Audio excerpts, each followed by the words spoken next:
ஹாய்ங்க, எல்லோரும் எப்படி இருக்கீங்க? நல்லா இருக்கீங்களா? வாங்க இன்னைக்கு என்ன சமையல் பார்க்கலாம்.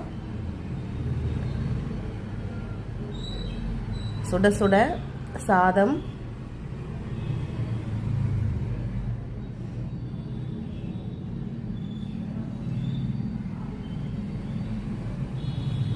வெண்டைக்காய் சுண்ட வச்சதுங்க.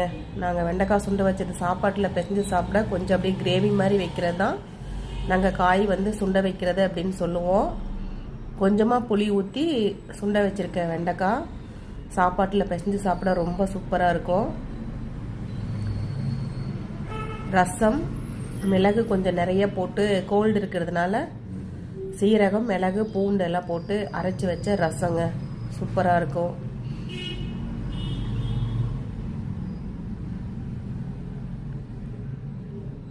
இது கூட வெள்ளை தண்டு கீரைங்க பொரியல். நேற்று சிகப்பு கீரை, இன்னைக்கு வெள்ளை தண்டு கீரை பொரியலுங்க. இதுதாங்க எங்கள் வீட்டில் இன்னைக்கு சாப்பாடு. வெண்டைக்காய் சுண்டு வச்சது, ரசம், கீரை பொரியல். இது எனக்கு ஸ்நாக்ஸுக்காக வேர்க்கடலையை நைட்டே ஊற போட்டு வேக வச்சு வச்சுருக்கேன். தாளிக்கிறதுக்கு டைம் இல்லை. இதுதான் நான் எடுத்துகிட்டு வந்தேன். நீங்கள் என்ன சமைச்சிங்கன்னு மறக்காமல் கமெண்ட்டில் சொல்லுங்கள்.